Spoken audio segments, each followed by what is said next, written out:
The cabin of United Flight 707 is humming at 35,000 FT somewhere over the dark spine of the Rocky Mountains when the screaming starts. Not the kind of screaming that comes from turbulence.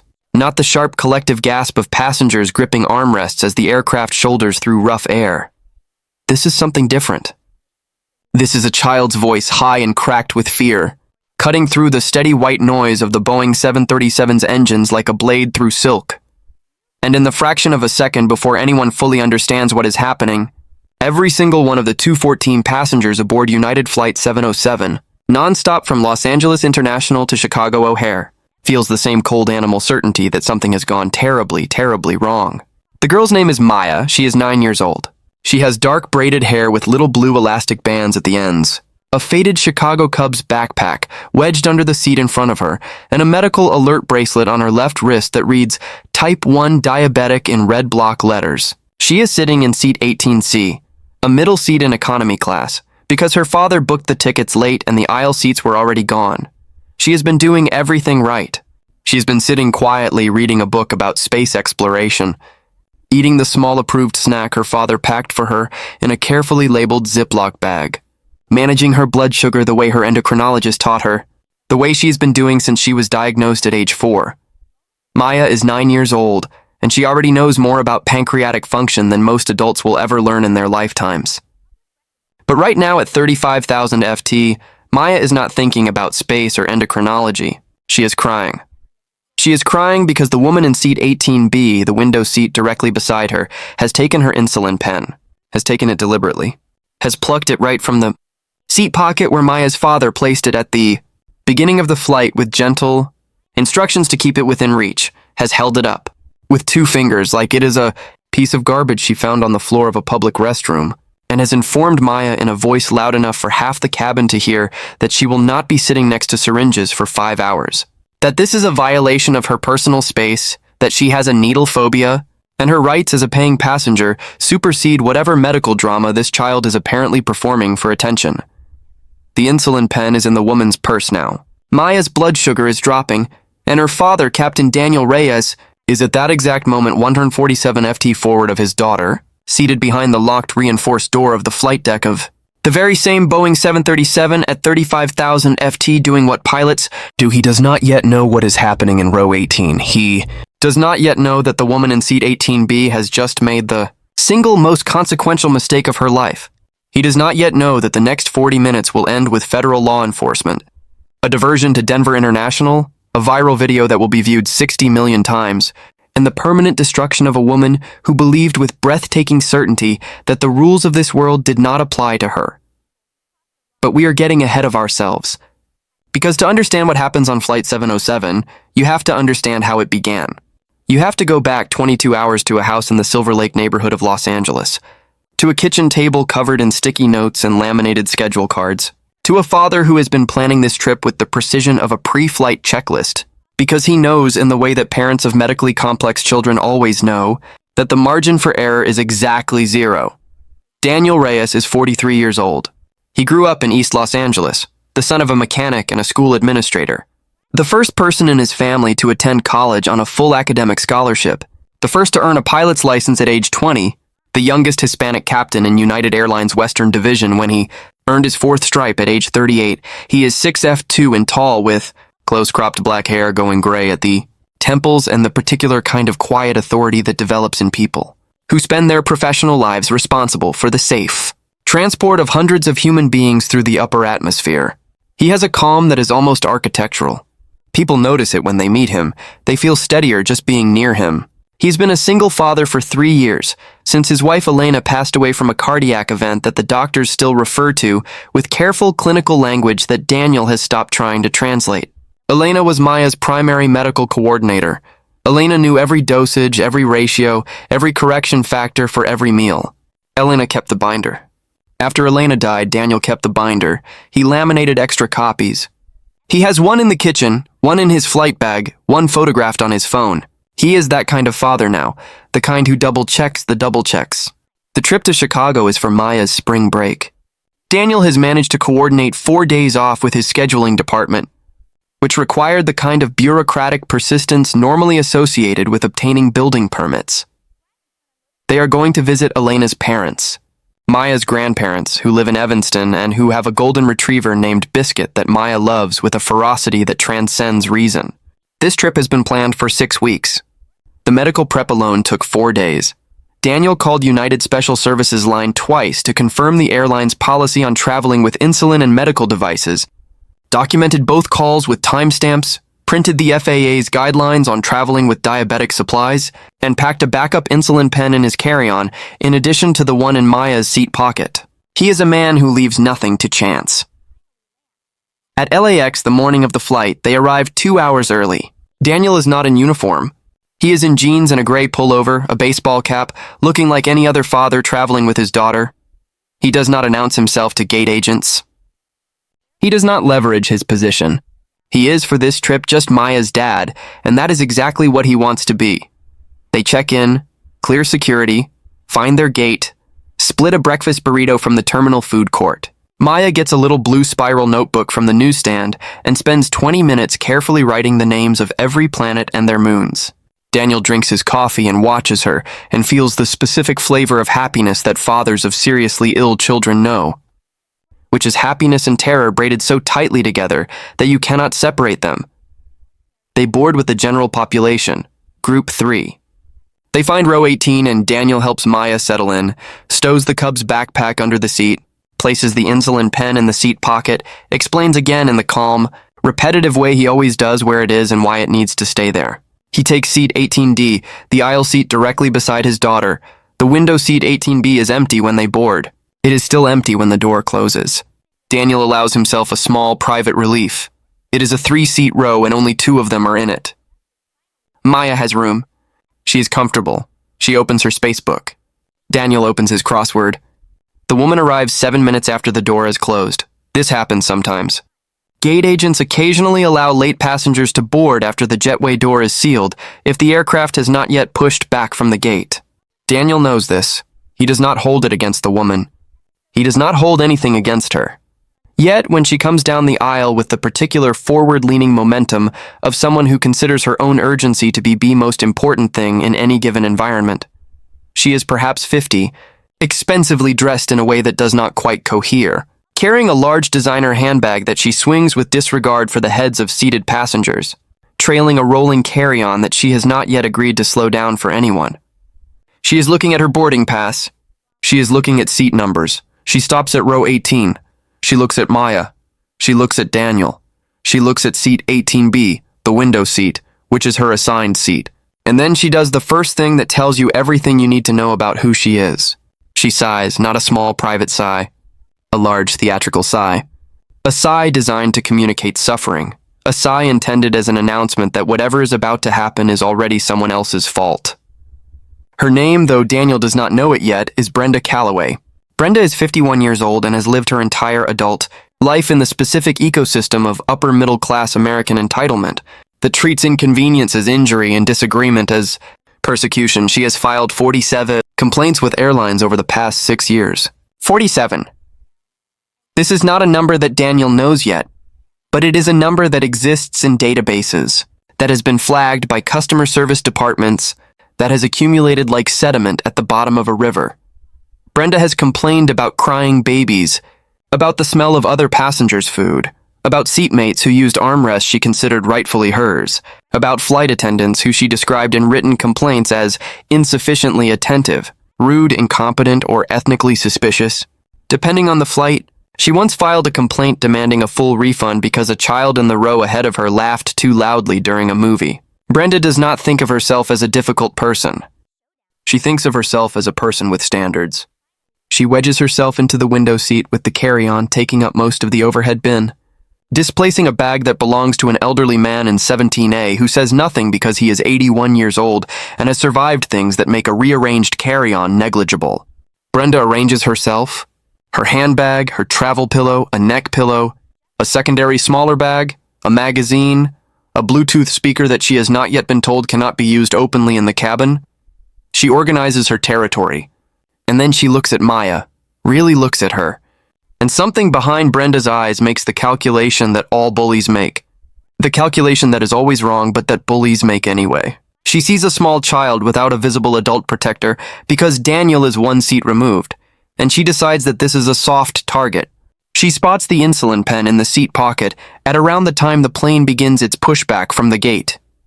She does not say anything immediately. She stews. She arranges and rearranges. The plane taxis. The safety demonstration plays. The 737 lifts off the runway at LAX at 7:14 in the morning, climbing through the marine layer, and Daniel feels the particular pleasure he always feels at rotation, that moment when aircraft and Earth separate, even when he is not the one doing it. Maya presses her face to the window from across Brenda's lap because she loves the view, and Brenda makes a sound, just a sound, a compressed, hostile sound, and shifts her body to block Maya's view. And Daniel notices this but tells himself it is nothing. It is airplane proximity. It is what happens in economy class. They are at altitude for perhaps 40 minutes before Brenda reaches into the seat pocket. She does it without looking at Maya. She does it the way people do things they know are wrong, with a kind of performative casualness that is actually aggression wearing a costume. She takes the insulin pen between two fingers and holds it up and turns it and looks at it as if it is something she has never encountered before. Which is possible, which is genuinely possible, that Brenda Callaway has lived 51 years without encountering an insulin pen. But what is not possible, what cannot be excused, is what she does next. She turns to Maya and she says loudly, clearly, in a voice that carries 4 rows in each direction, that she will not be sitting next to syringes, that she has a severe phobia, that no one informed her she would be seated next to medical equipment, that this is a violation of her rights, and that the pen needs to go somewhere else immediately. Maya is 9 years old and she is very brave.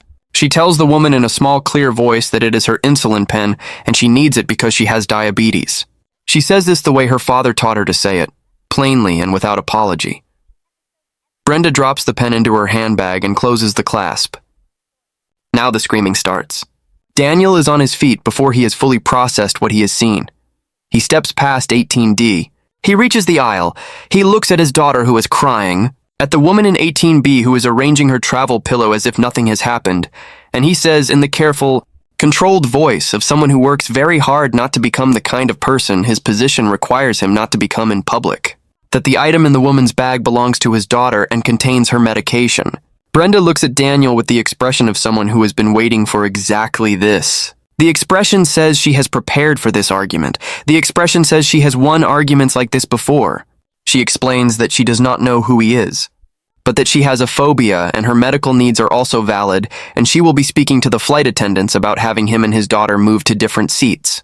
Daniel says, "Please give my daughter her insulin pen." Brenda says, "I will when a flight attendant comes and sorts this out properly." And something that has been very still inside Daniel Reyes goes very, very still in a different way. He walks forward, not toward Brenda, forward up the aisle toward the forward galley. Because he is going to get a flight attendant, because that is the correct protocol. Because he is a man who follows correct protocol, because he is also a man who knows that what is happening to his daughter's blood sugar right now is not a protocol issue. It is a physiology issue. It is a countdown, and every minute that passes without that insulin pen is a minute that the gap between Maya's body and a medical crisis gets smaller. The flight attendant working the forward galley is named Sandra. She has been with United for 16 years. She is competent and calm, and when Daniel explains the situation to her in low, controlled sentences, her expression shifts in a way that experienced travelers recognize. The shift from professional neutrality to professional alarm. She nods. She comes back to row 18 immediately. What she finds is Brenda Callaway already in full performance, already explaining to the passengers in 17B and 17C that she is the victim here, that a man has been harassing her, that she has a phobia, that airlines never accommodate phobias, that she pays a significant amount for her tickets and deserves not to be seated next to medical waste, and that she has the number for United's corporate headquarters saved in her phone. Sandra asks Brenda politely and firmly to return the child's medical equipment. Brenda says she wants to speak to someone in charge. And this is where Flight 707 begins to shift slowly, and then all at once like an aircraft banking into a turn, because the passengers in the surrounding rows have been listening. They have been watching. A man in 17A, the elderly man whose bag was displaced, has turned around fully in his seat and is watching Brenda with an expression of absolute contempt. A woman in 19B has her phone out. Not filming, not yet. Just holding it the way people hold phones when they feel something important is about to happen and they want to be ready. Two teenage boys in 20A and 20B are craning their necks. Sandra says, "Ma'am, the child has type 1 diabetes. The device in your bag contains her prescribed insulin, and you are required by federal regulation to return it." Brenda says, "I don't think that's actually a regulation, and I'd like to see it in writing." Here is what happens inside an airplane cabin when a conflict reaches a certain temperature. The sound changes, not the engine sound. Not the mechanical drone that passengers stop hearing 20 minutes into any flight. The human sound changes. Conversations drop to murmurs. Murmurs drop to nothing. The ambient social hum of 214. People in close proximity goes quiet in that particular listening quiet of a crowd that has decided collectively to pay attention. It is one of the more extraordinary things about commercial aviation. The sudden social cohesion that emerges in crisis. This transformation of strangers into witnesses. Every single person within earshot of row 18 is now a witness. Sandra's colleague, a flight attendant named Marcus, who works the rear galley and has been watching from the back of the cabin, is now walking forward. Marcus is 29 years old, former Marine, currently 3 years into his aviation career, and he has the posture of someone who does not need to raise his voice to communicate that a situation has changed. He stops at row 18. He looks at Brenda. He looks at Maya, who is crying with the quiet, focused crying of a child who is scared, but trying very hard not to show it. He looks at Daniel, who is standing in the aisle with his hand on the headrest of 18D, very still, very controlled, in the way that a man is still and controlled when he is making an active and continuous choice not to become something he does not want to become. Marcus says, "Ma'am, we need you to return that medical device right now." Brenda looks between Sandra and Marcus and arrives at the conclusion that she is being ganged up on. She produces her phone. She announces that she is calling the airline. She explains that she knows her rights. She explains that she has filed complaints before and won. She uses the word won as though what she does with airlines is something that has winners. And then she does the thing that seals it. The thing that will be described in federal investigative documents, in airline incident reports, in legal filings, in every one of the 60 million views that the subsequent video will eventually accumulate. Brenda Callaway puts her hand over her handbag, looks at Daniel Reyes standing in the aisle of row 18, and tells him that if he touches her bag, she will have him arrested for assault. The woman in 19B raises her phone and presses record. Daniel does not touch the bag. He does not raise his voice. He looks at Brenda Callaway for a long moment with an expression that multiple subsequent witnesses will describe independently using the same word, pity, and then he turns and walks forward up the aisle again, past rows 17, 16, 15, 14, and continues past the forward galley and knocks on the door of the flight deck. This is the moment. Because here is what Brenda Callaway does not know, what no one in rows 16 through 22 knows, what the flight attendants Sandra and Marcus know but have not said aloud in the cabin because it was not yet relevant, and also because Daniel asked them not to check in as a matter of personal preference. Here is what the gate agent knows, and the ground crew chief and the load coordinator, and 3 members of the United Operations team at LAX who tracked this flight's departure this morning. Here is what is printed on a document inside the flight deck that Brenda Callaway has never seen and will never forget. Daniel Reyes is the captain of Flight 707. He took personal leave from the left seat specifically to travel with his daughter during spring break. A colleague, Captain Harris, is flying the aircraft. Daniel coordinated with United's operations team to travel as a passenger on his own route, his own aircraft with his daughter as a civilian. He checked in as a civilian. He boarded as a civilian. He is dressed as a civilian. He did this because he wanted to be present fully as Maya's father, not as the captain, not as the authority figure, not as the uniform, just her dad. He knocks on the flight deck door. Captain Harris, who has been flying with Daniel Reyes for 9 years and considers him one of the finest pilots and finest human beings he has ever known, opens the door. He looks at Daniel's face. He does not ask any questions. He simply says, "What do you need?" Daniel tells him quietly, in the compact language of people who communicate professionally in emergencies, what is happening in row 18. Captain Harris's expression does not change. He nods once. He picks up the PA handset. The voice that fills the cabin of Flight 707 is calm, authoritative, and carries the specific acoustic weight of a Boeing 737's public address system, which is designed to be heard clearly over engine noise, over the ambient sound of 214 passengers, over everything. It says, "Ladies and gentlemen, this is your captain speaking. We have a medical situation developing in the cabin. I am instructing all passengers to comply immediately with the directives of our cabin crew. Any passenger who does not comply with crew directives is subject to removal from this aircraft and federal prosecution under 49 U.S.C. 46504. I want to be very clear about that. Failure to comply with crew directives aboard a commercial aircraft is a federal crime. Our crew has my full authority to resolve this situation by any means necessary." So people hear this. Brenda Callaway hears this. She looks around. The cabin is very quiet.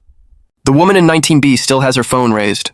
The elderly man in 17A has turned fully around. Again, Marcus is standing in the aisle at row 18 and Sandra is standing one row forward, and they are both looking at Brenda with the professional neutrality of people who have just been given unambiguous authority. Brenda says, "This is ridiculous." Marcus says, "Ma'am, I need you to open your handbag and give me the child's insulin pen, right now." Brenda says, "I want to know who authorized this." And at that exact moment, the flight deck door opens and Captain Daniel Reyes walks out of the cockpit. He is still in his jeans and his gray pullover. He is still wearing his baseball cap. But he is also holding his United Airlines captain's identification, his FAA pilot certificate, and the laminated medical documentation he carries in his flight bag for Maya. The documentation that lists his daughter's condition, her medication, her emergency contacts, and his name. Captain Daniel A. Reyes, United Airlines, followed by an employee number and a captain's designation that means something very specific in the legal framework of commercial aviation. He walks down the aisle. He stops at row 18. He looks at Brenda Callaway. He says, "I am the captain of record on this aircraft. My daughter has type 1 diabetes and her insulin is in your bag. You are going to give it to me right now." The sound that comes out of Brenda Callaway is not a word. It is not a sentence. It is something that begins as a protest and collapses into a kind of toneless deflation. The sound of a structure losing its load-bearing element all at once. Her face moves through several expressions in rapid succession. Disbelief, recalculation, the beginning of a justification, and then something that is almost recognition. Not remorse, not yet, but recognition that the terrain has changed. She opens her handbag. She produces the insulin pen. She holds it out. Daniel takes it from her hand. He turns to Maya. He says in a voice that is now different, that is now just a father's voice, "I've got it, Mija. I've got it." He checks the pen. He helps Maya check her blood glucose with the monitor she keeps in her cub's backpack. The reading comes up. Daniel looks at the number.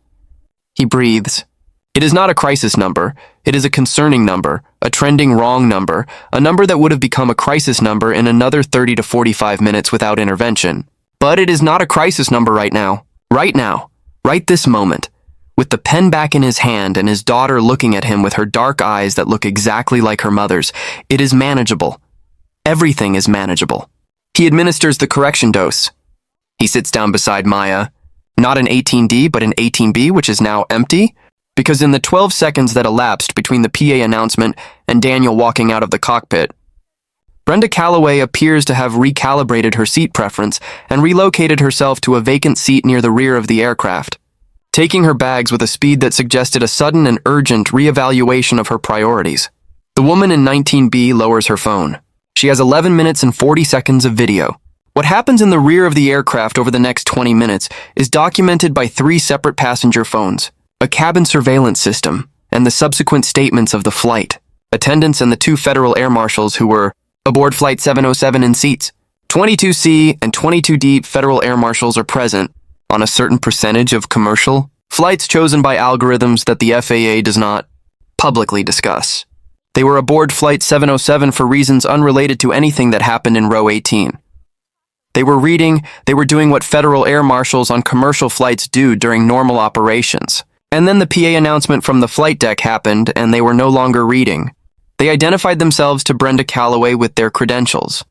They explained that her actions constituted interference with a flight crew, a federal offense under 49 U.S.C. 4650 for carrying penalties of up to 20 years in federal, prison and civil fines beginning at $25,000. They explained that they had been present for and had witnessed the incident in its entirety.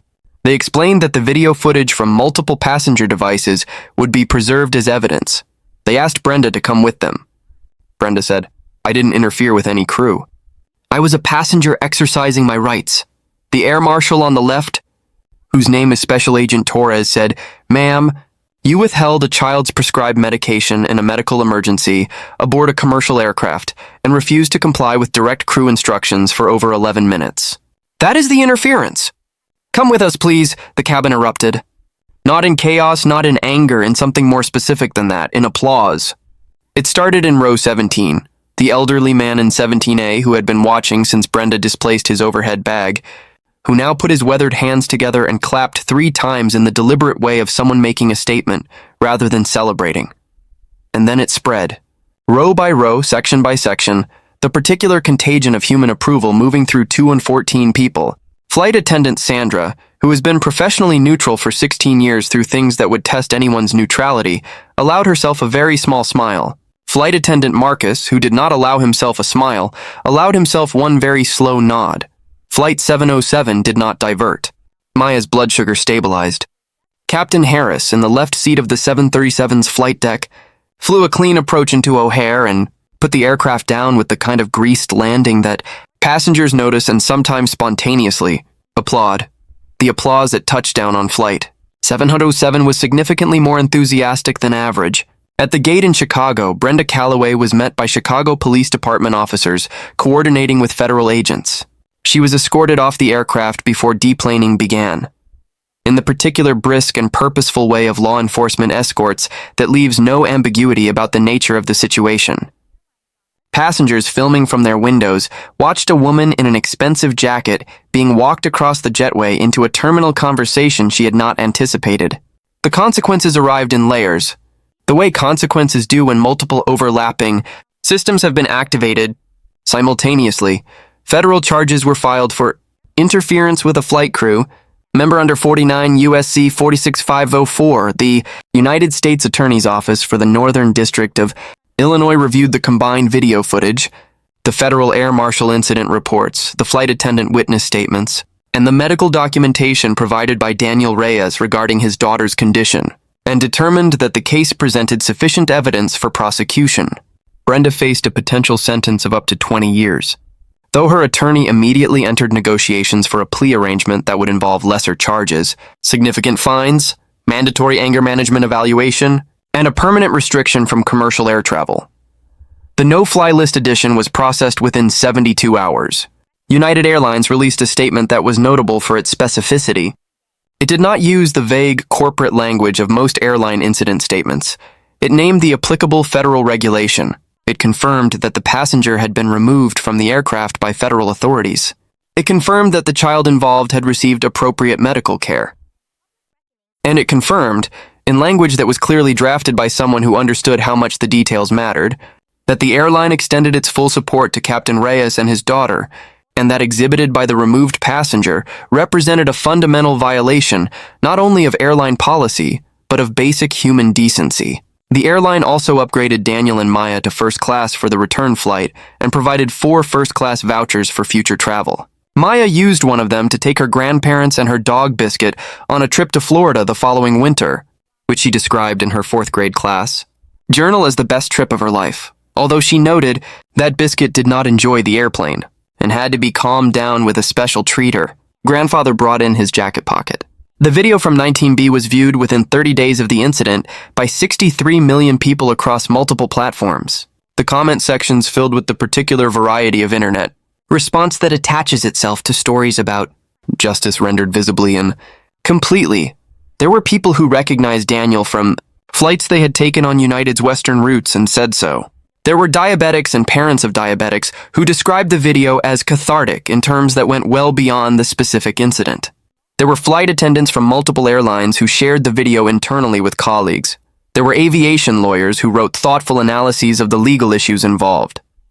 There was one comment liked 460,000 times from an account with the display name Cubs Fan Forever, which read simply, "She picked the wrong row." The wave of attention brought with it a current of stories, people sharing their own experiences with similar incidents on aircraft. Passengers with medical needs who had been harassed or dismissed or made to feel that their medical requirements were an imposition on the comfort of strangers. Several of these accounts prompted United and other major carriers to update their internal training protocols regarding passenger medical devices and passenger conflict resolution. The FAA's guidance on the topic, which had always been clear but had not been prominently featured in airline customer communications, was distributed more widely. Daniel Reyes returned to the left seat of a Boeing 737 4 days after the incident. His first flight back was a morning departure from O'Hare to Denver. Gate agents knew who he was. Ground crew chief gave him a nod.